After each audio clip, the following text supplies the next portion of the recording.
Assalamualaikum warahmatullahi wabarakatuh. Selamat pagi menjelang siang ya para pejuang cuan. Gimana kabar kalian di pagi menjelang siang ini? Semoga kalian dalam keadaan sehat semua ya, dan saya doakan buat kalian sukses semua. Amin. Mantap jiwa ya. Dan tetap ya kawan, secangkir kopi harus selalu ada buat menemani kesempatan kali ini teman-teman ya.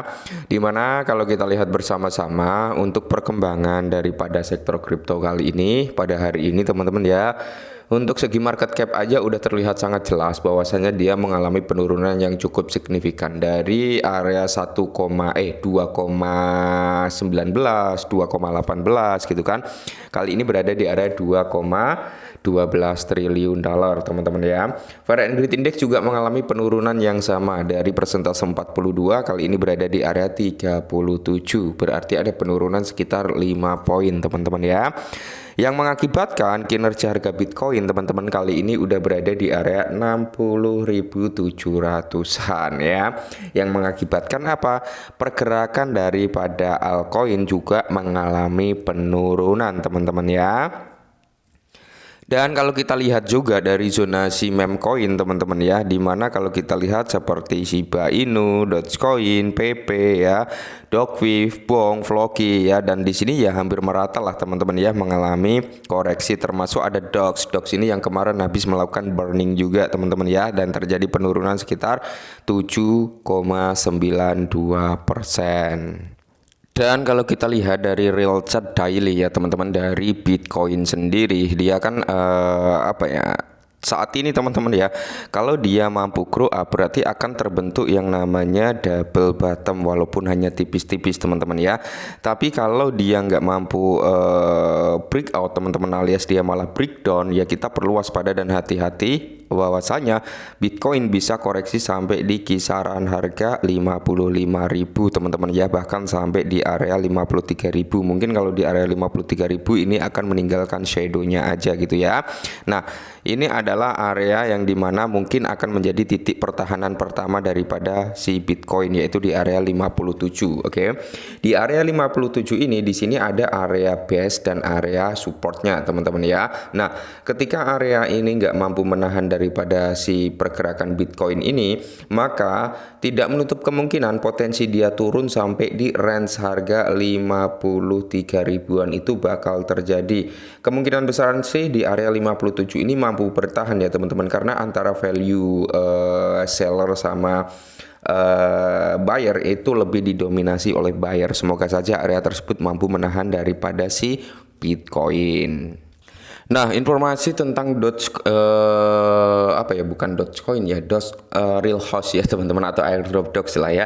Dimana kemarin Dox ini baru saja membakar sekitar 4,7 miliar Dox ya teman-teman ya. Jadi di sini Dox menerapkan sistem deflasi juga setelah melakukan voting beberapa waktu yang lalu ya kan. Ya, semoga saja teman-teman kedepannya Dox ini bisa grow up jauh lebih baik lagi, dan semoga saja teman-teman ya Dox ini menerapkan pembakaran setiap bulannya lah ya, atau harian ya, semoga saja teman-teman ya. Ingat para pemegang Dox teman-teman yang notabene ya mungkin mereka beli ketika FOMO masih sangkut ya kan, kalau mereka beli, tapi kalau mereka nggak beli alias dapat airdrop ya kalian nggak sangkut sih ya, masih cuan walaupun nilai value itu turun. Tapi tidak menutup kemungkinan nih teman-teman ya, ketika rumor-rumor ini akan terjadi, tidak menutup kemungkinan bahwasanya si Dox ini bisa kembali untuk grow up lagi ya. Ingat, Dox ini masih memiliki satu poin, yaitu stiker NFT-nya yang belum launching. Semoga saja dalam waktu dekat launching. Dan Dox ini juga didukung oleh si Notchcoin juga teman-teman ya, dimention oleh si Notchcoin, dimention oleh Toncoin gitu teman-teman ya. Dan kita ketahui lah ya orang-orang yang mendukung daripada Dox ini siapa aja, termasuk Pavel Durov kalau nggak salah teman-teman. Mantap jiwa ya. Dan naratif pendukung altcoin lainnya termasuk Dox untuk mencapai harga tertinggi baru teman-teman, termasuk dari naratif ini yang dimana prediksi-prediksi lah ya para analis ini teman-teman ya, bahwasanya Bitcoin itu bisa ke area 135.000 US dollar ya. Jadi ini dari Peter Brands ya, ungkap prediksi harga Bitcoin yang luar biasa. Oke. Jadi kalau kita lihat bersama-sama teman-teman ya, Peter Brand, seorang veteran pasar keuangan yang berpengalaman luas sejak tahun 1970, telah menerbitkan pandangan baru tentang grafik harga mata uang kripto paling populer, yaitu si Bitcoin. Dalam analisis terbarunya, Brand menyoroti perilaku koin tersebut setelah halving sebagai faktor utamanya, teman-teman ya. Terus ia mencatat bahwa keuntungan besar biasanya mengikuti siklus halving, dan bahwa periode sejak Maret 2024 ketika harga tertinggi sepanjang masa terakhir ditetapkan tampaknya merupakan jeda singkat dalam tren kenaikan Bitcoin yang sedang berlangsung. Meskipun demikian, target harganya adalah di area 135.000 US dollar untuk bulan Agustus atau September di tahun 2025.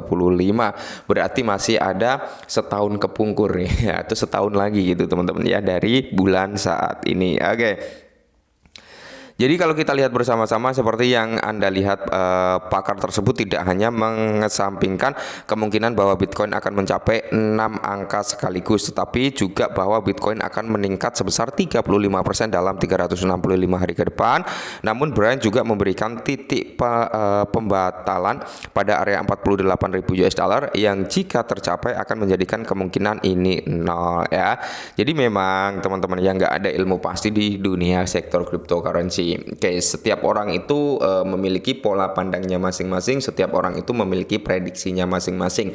Tapi prediksi tersebut teman-teman ya nggak bisa kita jadikan acuan 100%. Semisalkan nih prediksi dari brand ini ya teman-teman ya, benar-benar bisa terrealisasi Bitcoin bakal ke area 135.000 US dollar, maka tidak menutup kemungkinan seperti Dox, ya Dogecoin, Shiba Inu dari sektor meme ya teman-teman ya, itu juga akan mengalami kenaikan yang luar biasa. Apalagi di token-token utilitas teman-teman ya, itu juga akan berdampak cukup signifikan. Oke.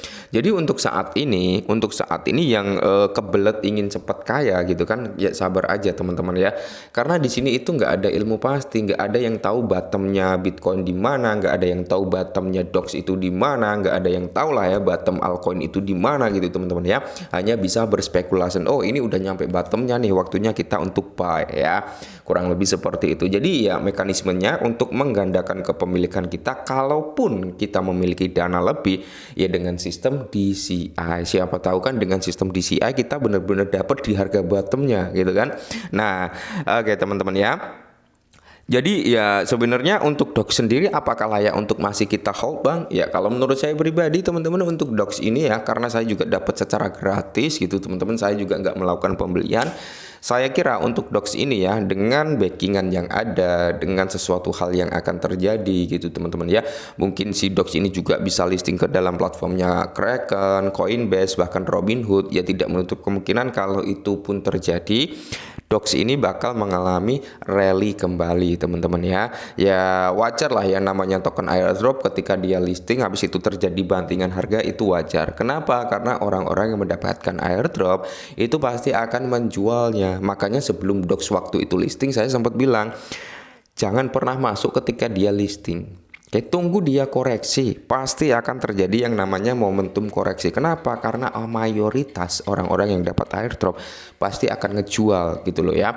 Akan tetapi teman-teman ya, tidak menutup kemungkinan ketika Bitcoin diprediksikan bisa ke area 135.000 US dollar, maka ya Dox ini juga akan mendapatkan momentumnya gitu loh ya. Jadi ini dulu ya, kalian bisa berpikir secara rasional lah ya bagaimana.